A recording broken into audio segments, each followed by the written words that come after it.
জাহেল আলভি এই শয়তান বেটাটার জন্য ভিডিও না করে পারলাম না। আসলে সব কথা তো স্ট্যাটাসে লেখা যায় না। সে অ্যাক্টিং করে ভিডিওতে কি বলতেছে, লাইভ করছে নাকি শুনছি, সে কি বলছে যে বাইরের লোক ট্রিগার করছে দেখে আমার সংসারে অশান্তি হয়েছে, আমার বউটা সুইসাইড করছে।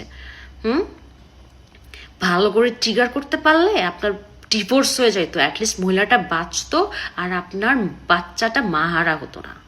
কেন ভুলে গেছেন? আমার হাজব্যান্ডের ডিরেকশনে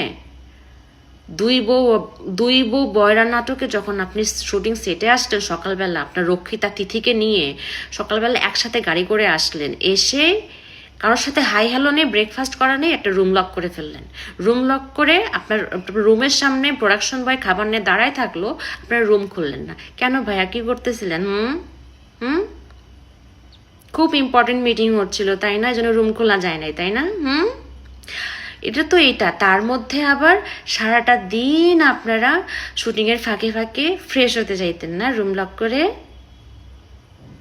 অ্যাক্টিং করেন। অ্যাক্টিং হয় না আপনার ভাই, অ্যাক্টিং হয় না।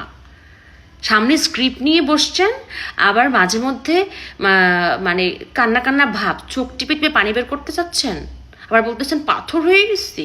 অ্যাক্টিং হচ্ছে না, অ্যাক্টিং আপনার। এগুলো কথা আপনার শুধু এটা না, আরও অনেক কুকর্মের কথা আপনার বউকে যখন বলছিলাম, আপনার বউকে আপনি আর মিশতে দেন নাই আমাদের সাথে। আর আমরা যেটা গিয়ে বলতে যাই নাই, আপনার বউ কাঁদতে কাঁদতে আমাদের বাসায় আসছিল। ভুলে গেছেন এগুলা? ভুলে গেছেন? এরকম অনেক কুকর্মের কথা অনেকেই জানে, আপনার অনেক কুকর্মের কথা অনেকেই জানে, কিন্তু এতদিন মুখ খোলে নাই, বলে নাই, কারণ ওরা চাইছে আপনার সংসারটা বাঁচুক, আপনার ডিভোর্স না হোক, কেউ সুইসাইড না করুক। কিন্তু এখন তো আর পানি হাতের ভিতরে নেই, তাই না ভাইয়া? সব দোষ মানুষের, আর আপনি আর আপনার রক্ষিতা তিথি ফেরেশতা, দুধে ধোয়া তুলসী পাতা, তাই না?